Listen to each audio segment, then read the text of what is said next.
I was wondering, you're really in the same vein as the previous question on health impacts. Clearly, this kind of rise in temperatures is going to impact on different people differently.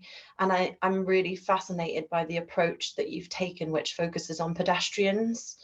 I wonder, from a kind of equalities point of view, at what point we can start to use this kind of data to say it's really going to be unsafe for lots of different population groups. So potentially construction workers working outside, people with existing health conditions. At what point do you feel we can start to really, raise some red flags about what is safe and the equalities impacts of not acting?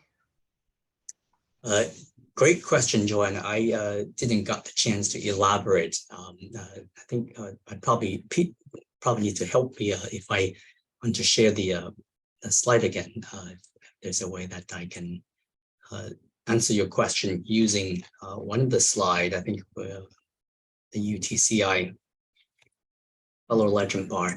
Oops, yeah, it's working right now. So Joanna, if you look at the slides, the legend bar at the bottom right, so that is the UTCI equivalent temperature that's developed by, I think, 26 countries, scientists across 26 countries in the European Union. And then basically regarding these are a certain range of temperatures that are considered desirable, comfortable, or sometimes even dangerous, or for commonly accepted populations studied in that project. So above 38 degrees, for instance, that's probably in the red and pink zone, that would indicate strong heat stress, as you indicated, and that would be sending a strong signal if that streets at that particular time of the day that is really above the threshold that there's certain warning signs should be put up. Maybe that just comes when the mobile message, somebody gets a nap, or maybe there's broadcasting systems, contingency messaging systems that be employed in cities. Of course, that also depending on person. Usually we see that rapid reduction in those recreational activities. So you're less likely to take a walk along certain streets during the heat moment. Instead, people would choose to go out in the evenings when the weather cool off. But that probably is less likely for those that you mentioned, the most vulnerable population group, because we also observed interesting the patterns, for instance, of the New York heat wave in the earlier this century. We're looking into these disparities in mortalities. You would see those most vulnerable neighborhoods with lower income and with a very different ethnic profile tend to suffer the most. And then they live in those densely packed urban neighborhoods without parks, without trees. And that's just one of those factors would explain the excessive mortalities compared with other well-off neighborhoods. So these are very interesting points that you've touched upon. I hope there's more chance. Well, if you need additional information, I can send you some of the work pertinent to your questions. Thank you. Thanks. And if I can chip in, these slides are going to be available, so you can already start to say to people, look, we have these streets which are oriented north-south, they're in deprived areas, and you can use our tree canopy cover database to show where there are trees in towns and cities and the size of those trees.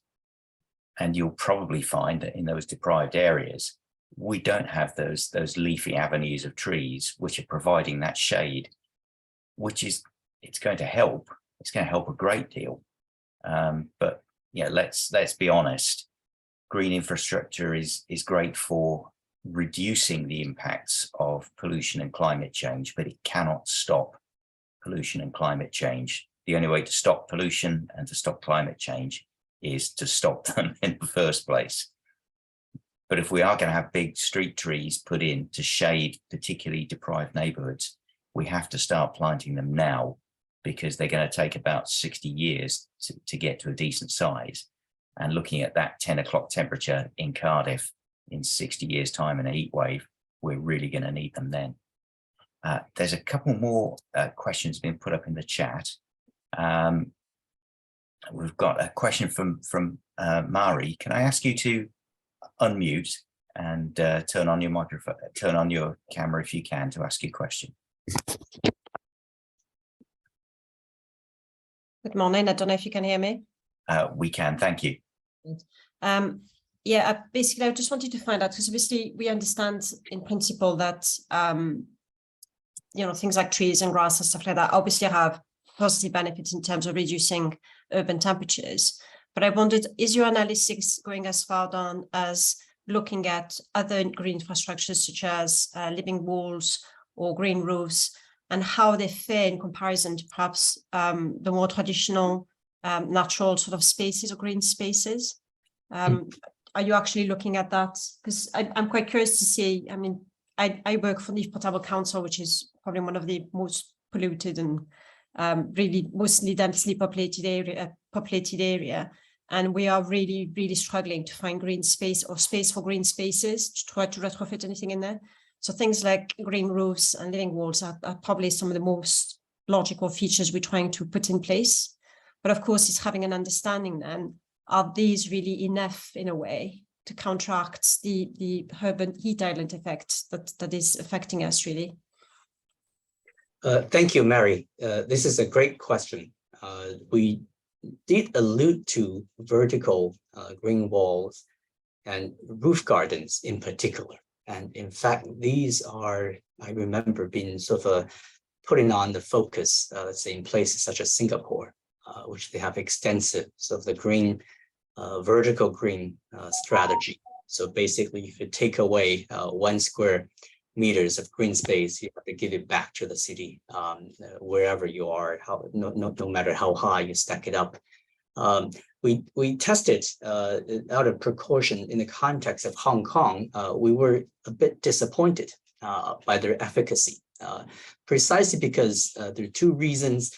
The first is that the buildings in Hong Kong perhaps to be very tall. And then if you have the roof garden or the living wall, and then they tend to benefit very little to the street level, which we think is fundamentally important that's the daily life of the city that's taking place. A second reason it didn't work well in Hong Kong is because the concrete jungle or the buildings as we know it would shade those trees and vertical walls so much to a level that they don't grow well. And then certainly they don't function well in terms of evapotranspiration, in terms of taking out excessive heat out of the air.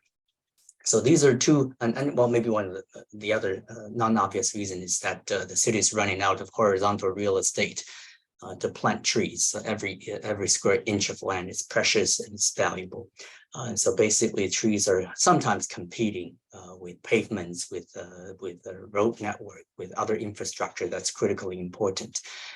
So for that matter, we don't recommend vertical roof gardens or vertical walls to be implemented in Hong Kong. But I think, Mary, I cannot tell where you are, but I think it would be interesting actually to look into the circumstances and perhaps to plan some simple and focused study in the area and looking into these cost effectiveness or the benefits out of these exercises.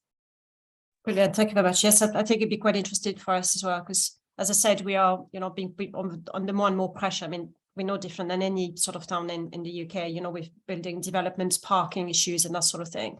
So trying to sort of identify places where we can retrofit green is becoming very, very difficult. And as you said, in some places, it's not realistic, because trying to put trees in places where you have cables and pipes and all that stuff going underneath it, it's just not cost effective to try to do it.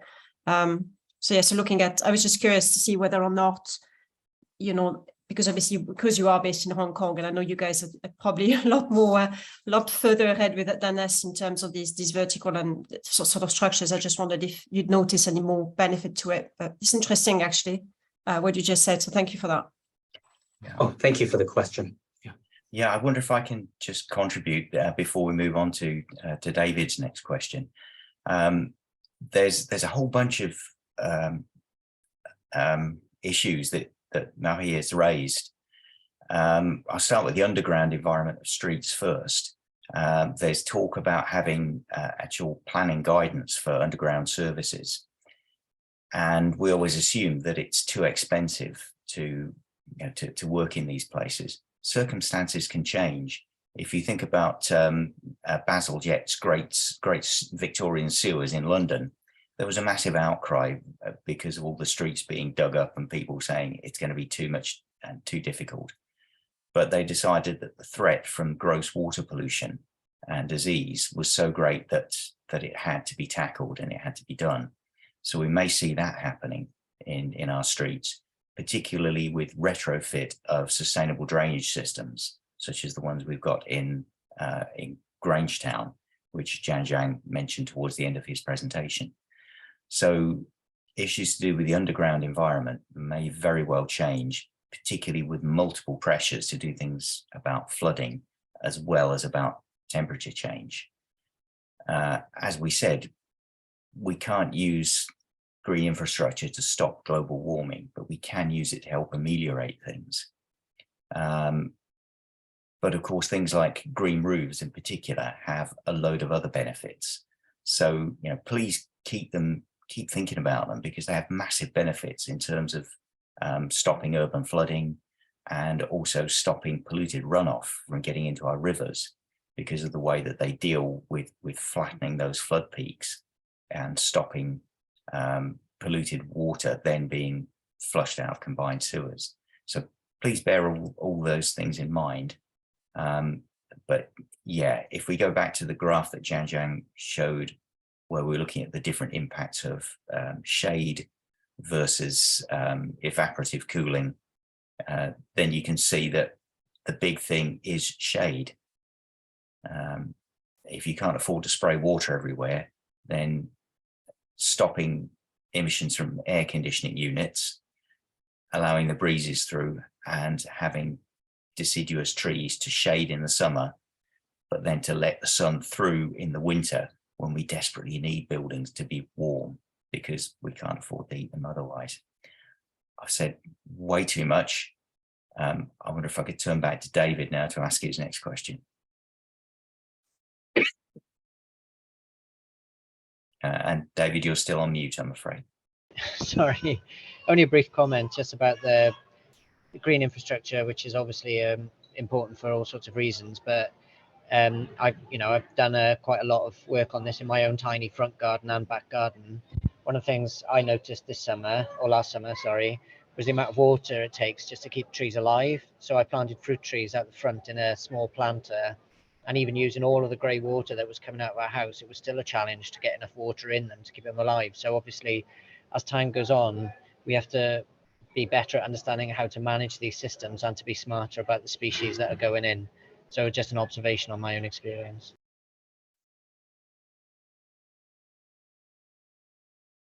Yeah, that's a great comment. I think that's also in relation to what Mary mentioned earlier about those complicated vertical walls and greeneries and roof gardens.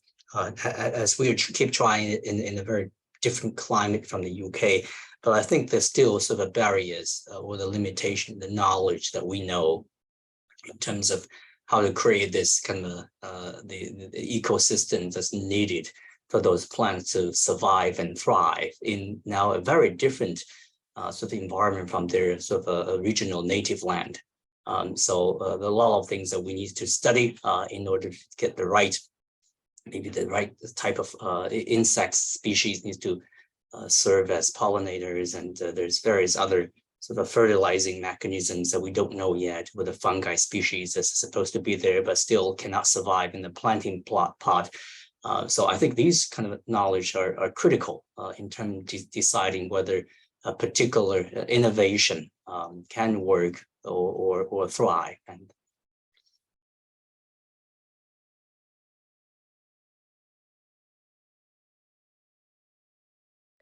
Pete, you're on mute. Caught myself there. I was saying, if I can interject, if we look at what's been done in the Greener Grangetown project, where as a way to remove stormwater, we've put in a lot of street trees, but instead of being in planters, which are above ground, they're actually set into the ground. Their roots have got a connectivity with the groundwater, but they're also their roots are part of the pollution reduction system to make sure that clean water only is discharged into the River Taff.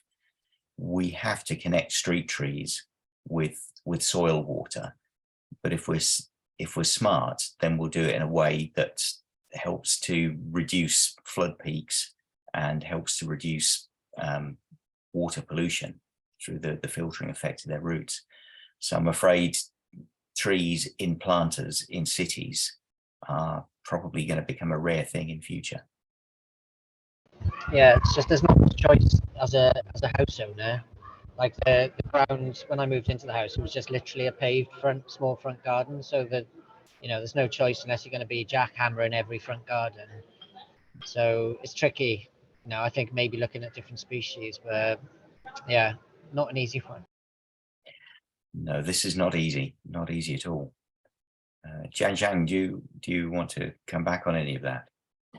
Oh yeah, if just building up on what Pete and David mentioned, I think maybe the join of the banyan tree in the middle. I'm trying to represent sort of an urban species that can thrive or survive really above a concrete jungle, and literally to touch the soil water is really not an easy thing at all.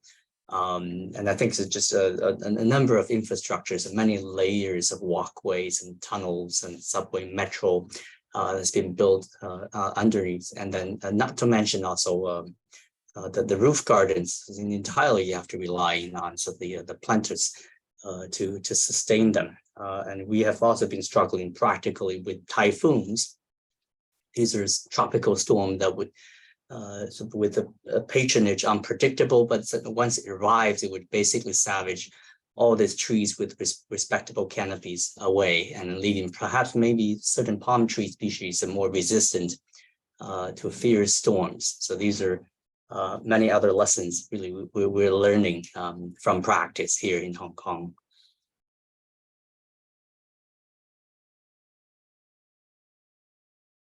One thing that we don't have to deal with, I hope we never do. In the couple of minutes that we've got left, I'm just thinking back to the design of Mediterranean cities, which you kind of alluded to, looking at those east-west streets, where the buildings shade each other, which seem to me to work brilliantly in cities around the Mediterranean, which are exposed to strong sunlight all year round. I'm wondering what the effect of that would be in Britain, where we kind of feel like we need the sunlight in the winter. Good question. I think this is an opportunity if you're looking into the qualities of the forms of buildings. We like to think of buildings as shapes that's been extruded from the ground all the way to the top, and as simple as it is. But in practice, the buildings can be stacked up, or they can have stepping in or setback according to the profile that's desirable, just to allow, as you alluded to, in wintertime when solar angles are lower, there are certain aspects will be exposed. And then in the summertime, the solar angles are higher, and then the shades are where exactly people need them. So I think there's good practices from indigenous designs, especially if architects would know these. They have these very deep window hangers or the shading devices that filtrate the summer sun as undesirable in the Mediterranean summer. And then you have sort of a lower sort of angles, the flat, almost a flat facade level of solar penetration into the windows. I think same thing, or same sort of kind of thinking can be adapted in the urban scale. If you're thinking of the future city as denser, more compact in structures, so they can be multiple levels. Their shapes, their forms can be sculptured in a way that really respond to the solar angles and then the need of the shading of the public realm. Well, there's there are so many things to think about, but I think for me, the takeaway from the work that you're doing is we have to reduce our emissions globally as fast and as deeply as we possibly can, so that we're not playing catch up to cope with these predicted crazy temperatures that we could get in the summer.